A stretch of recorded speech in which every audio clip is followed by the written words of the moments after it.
అందరికీ praise lord. దేవుని నామానికి మహిమ కలుగును గాక. మీరందరూ బాగున్నారు కదా? మీరు పెడుతున్న ప్రతి ప్రార్థన రిక్వెస్ట్కి అనేది మేము ప్రార్థన చేస్తున్నాం. మా ఆశ అంతా ఒకటే, ఎక్కడైతే మీరు ఓడిపోయారో, ఎక్కడైతే తృణీకరించబడ్డారో, ఎక్కడైతే గుండెలు పగిలేలాగా ఏడ్చారో అదే స్థలాల్లో నా ప్రభు మీ అందరినీ హెచ్చించబోతున్నారు. విశ్వాసంతో ప్రార్థన చేయండి.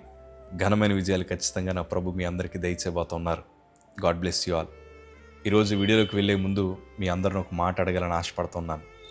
ఎందుకు మీరు పదే పదే ఒంటరిగా కూర్చొని ఏడుస్తున్నారు? భార్య ప్రేమ, భర్త ప్రేమ, పిల్లల ప్రేమ దొరకలేదని కొన్ని కుటుంబాలు చాలా నిరుత్సాహంతో ఏడుస్తున్నాయి. ఉద్యోగాల కోసం మీరు ప్రయత్నం చేశారు, కానీ రిజల్ట్ మనం అనుకున్నట్టు రాలేదు. మన చుట్టూ ఉండే వాళ్ళందరూ మనల్ని ఎగతాళి చేస్తూ ఉంటే తలదించుకుని ఒంటరిగా పోయి ఏడుస్తున్నాం కదా. కొంతమంది వ్యాపారాలు ప్రారంభించాలనుకున్నారు, స్నేహితులు నమ్మారు, డబ్బంతా వారి చేతిలో పెట్టారు, అందరూ మోసం చేసి వెళ్ళిపోయారు. ఒక చేతగాని వాడిగా ఓడిపోయి ఒంటరిగా కూర్చొని ఏడుస్తున్నాం కదా. అందరూ మనల్ని విడిచిపెట్టారు. నా అనుకున్న వారు ఎవరు మనకు లేరు. స్నేహితులు నమ్మాం, రకరకాల పరిస్థితులు ముంచేశారు. బంధువులు నమ్మాం, వారు రాబంధులను తెలిసిన తర్వాత ఏం చేయాలో అర్థం కాని పరిస్థితి మధ్యన ఏడుస్తున్నాం.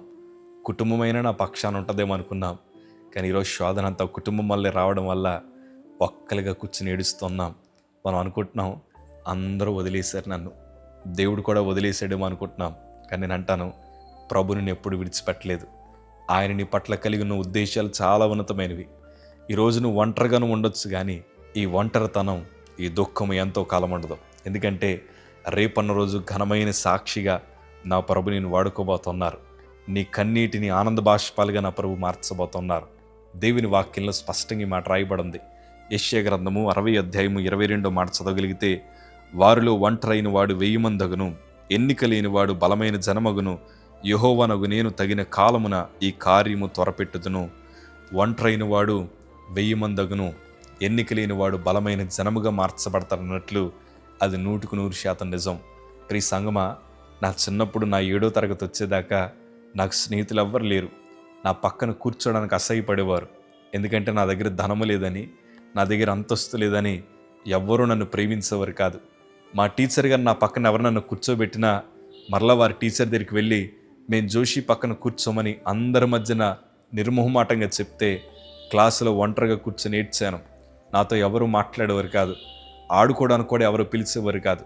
పోన్లే నా రక్త సంబంధం ఎవరైనా ఆదరిస్తారు మనం వెళ్తే కొన్నిసార్లు మమ్మల్ని కుక్కలని తిట్టేవారు. రకరకాల మాటలు మేము భరిస్తూ వస్తూ ఉండేవాళ్ళం. కానీ ఈరోజు నేను అంటాను కదా, ఆ ఒంటరితనాన్నే ఈరోజు 1000 బలము కలిగిన వాడిగా దేవుడు మార్చాడు. ఆ ఒంటరి బ్రతుకుల్ని ఈరోజు 1000 మందిగా నా ప్రభు మార్చగలిగారు. ఆ రోజు ఎన్నికలేని వారైన మా జీవితాల్ని ఈరోజు బలమైన సేవకులుగా నా ప్రభు మార్చగలిగారు. ఈరోజు నేను అంటాను, ఒక సేవకుడిగా సంతోషంగా చెప్తున్నాను, చిన్నప్పుడు మాకెవరు ఉండేవారు కాదు. ఈరోజు మీ అందరినీ కూడా ప్రభు మాకు బహుమానంగా ఇచ్చారు. నేను అంటాను, దేవుడు మన దుఃఖమును కొట్టివేయడానికి, మన ఒంటరితనాన్ని కొట్టివేయడానికి ఒక బలమైన కార్యములను నా ప్రభు జరిగించబోతున్నారు. ఉద్యోగం లేదని బాధపడకు, దేవుడు గొప్ప విజయాలు నీకు దయచేయబోతున్నారు. అప్పుల బాధల మధ్యన మిగిలిపోయినని బాధపడకు, రేపన్న రోజు 100 మంది మీ ఇంట్లో తినే స్థితిని నా ప్రభు దయచేయబోతున్నారు. ఈరోజు మీ కుటుంబంలో మనశ్శాంతి లేని బ్రతుకుల మధ్యన మీరు ఉండొచ్చు. రేపు సంతోషంగా మీరందరూ ప్రభు సందులో గంతులు వేసే కృపభాగ్యాన్ని నా ప్రభు దయచేయబోతున్నారు. విశ్వాసంతో ఉండండి. ఘనమైన కార్యాలు నా ప్రభు ఈ క్షణమే మీ బ్రతుకులు జరిగించబోతున్నారు. God bless you.